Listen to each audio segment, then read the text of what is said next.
양이 길을 잃었어요. 목자에게 스스로 찾아올 수 있는 방법은 하나도 없어요. 그 존재 자체가 잃어버려졌기 때문에 스스로 목자의 품으로 올 수 있는 길은 없어요. 여인이 드라크마를 잃어버렸어요. 이 잃어버린 동전은 스스로 여인에게로 찾아올 수 있는 방법이 없는 거예요. 세리와 창기는 바리새인들과 서기관들의 눈에는 경멸의 대상이고 수치스러운 대상이지만 예수님에게는, 하나님 아버지에게는 잃어버려진 존재라는 거예요. 바리새인들과 서기관들이 볼 때는 세리와 죄인들이 소중해요, 안 소중해요? 안 소중해요. 근데 예수님이 볼 때는 소중해요, 안 소중해요? 예수님이 볼 때는 그렇게 소중한 거예요. 목자는요, 양 한 마리에 목숨을 걸어요. 99마리 있으면 요걸로 잘 먹고 잘 살면 되지, 한 마리 그 잊어버려라, 이게 안 되는 거예요. 이런 비유를 바리새인들과 서기관들에게 말씀하시는 이유는 너희들 눈에는 이 죄인들과 창기, 이 세리들이 하찮은 존재일지 모르지만 나에게는 너무너무 소중한 존재다. 이들은 잃어버려진 자들이고 스스로 하나님께로 올 수 없는 그런 사람이다라는 거예요. 그 잃은 것을 찾아내기까지 찾아다니지 않겠느냐, 이런 말씀이 있죠. 찾을 때까지 모든 노력을 다 한다는 거예요. 그만큼 소중하고 꼭 반드시 찾아야 된다는. 이 목자를 한번 보세요. 양을 한 마리 찾았습니다. 찾은 다음에는 어떻게 합니까? 잔치를 벌려요. 여러분, 양 한 마리에 돈이 비쌀까요? 잔치를 여는 돈이 비쌀까요? 잔치 여는 게 더 비싸죠. 한 드라크마를 찾았어요. 한 드라크마 찾은 비용이나 이웃을 불러서 벗을 불러서 잔치를 벌리는 비용, 이 경제적으로 계산하면 안 찾고 잔치 안 여는 게 경제적으로 타산이 맞아요. 그런데 지금 이거는 경제적 타산으로 접근할 게 아니라는 거예요. 한 사람의 영혼의 가치가 천하보다 귀하다는 사실을 우리에게 교훈해 주고 있는 거예요.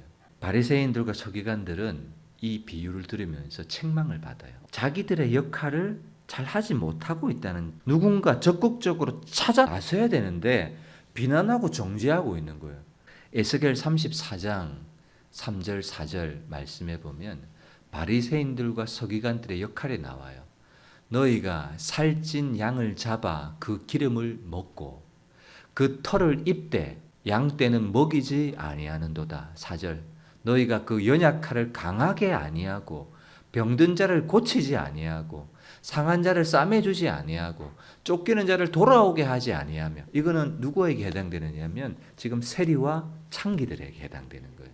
세리와 창기들을 바라보면서 연약하니까, 약하니까, 병들었으니까, 상처를 입었으니까 도와주고 그래야 되는데 오지 마라, 접근하지 않고 나는 정결해야 된다, 율법의 기준에 의해서 나는 정결해야 된다, 이러면서 잃어버린 자를 찾지 아니하고 잃어버린 자를 안 찾아요.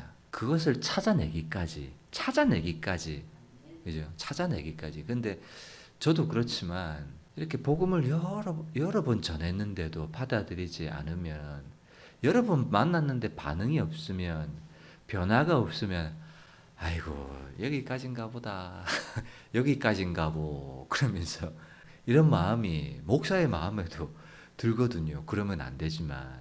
그런데 말씀에는 잃어버린 자를 찾지 아니했다라고 바리새인들과 서기관들에게 책망하고 있고, 찾아내기까지 부지런히 찾아다니지 아니하겠느냐, 이 말은 뭐 하라는 거예요?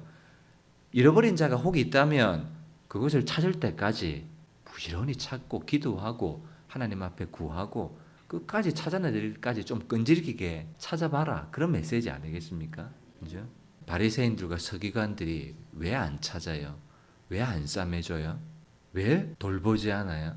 뭐가 없어요? 지금 이들은 직분은 있는데 아버지의 마음이 없는 거예요. 잃어버린 사람은 마음이 어때요? 아픈데 나는 안 잃어버렸다, 내 거 아니다, 그 말이에요.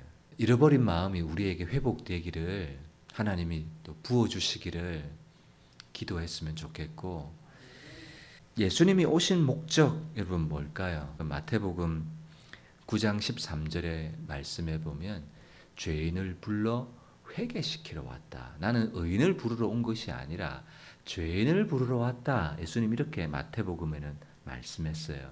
근데 누가복음에는요, 인자가 온 것은 잃어버린 자를 찾아 구원하려 함이니라. 예수님은 잃어버린 것에 대한 관심이 있어요. 그래서 지금 잔치가 막 벌려지고 잔치 안에 기쁨이 막 넘쳐나잖아요. 올 한 해 목양교회 안에 잃어버린 자가 돌아온 것으로 인해서 누리는 기쁨과 즐거움이 우리 안에도 넘쳐나기를 주님의 이름으로 축복합니다. 이 기쁨, 이 즐거움 맛보아야 되지 않겠습니까? 마치 혼인잔치에 하나님 나라의 잔치에 흘러넘치는 기쁨과 즐거움이 있는 목자의 기쁨, 여인의 기쁨, 잃어버린 아들이 돌아왔을 때 아버지의 기쁨. 둘째 아들이 돌아오면 큰아들은 어떻게 해야 돼요? 큰아들도 아버지와 같은 마음이 있으면 아버지하고 같이 가서 아버지 안을 때 자기도 동생 안아주고 잘했다 그래야 되잖아요. 그런데 큰아들은 둘째가 돌아온 것도 못마땅하고 아버지가 안아주는 것도 기다리는 것도 아들의 지위를 회복해 주는 것도 그것도 못마땅한 거예요. 왜 이 큰아들이 못마땅할까요? 왜 정죄할까요? 아버지의 마음이 없는 거예요. 이 큰아들의 관심은 뭐예요? 아버지로부터 받을 상속, 자기의 받을 어떤 이익과 유산에 관심이 있지 아버지의 마음이 없는 거예요. 아버지의 마음. 예수님의 마음을 이해하지 못하는 거예요. 여러분, 교회 안에 무서운 사람들, 교회 안에 문제를 일으키는 사람들은 이렇게 보면 믿음으로 살지 못하고 믿음이 약한 자, 또 예배를 함께 드리지 못하는 사람, 헌신하지 못하고 말씀에 순종하지 못하는 사람, 그런 사람이기도 하지만요, 교회 안에 문제를 일으키는 사람들은 자기가 의롭다고 생각하는 사람들이에요. 자기가 믿음이 강하다고 의롭다고 생각하는 사람, 이 사람이 참 무서운 거예요. 이 사람이 교회를 망치는 거예요. 왜냐하면요, 다른 사람은 잘 보지만 이 큰아들 보세요. 집 안에서 아버지 집에서 충성했는데 둘째 아들에 대한 잘못과 판단은 잘해요. 다른 사람은 잘 봐요. 근데 뭘 못 봐요? 자기를 못 보는 거예요. 자기를.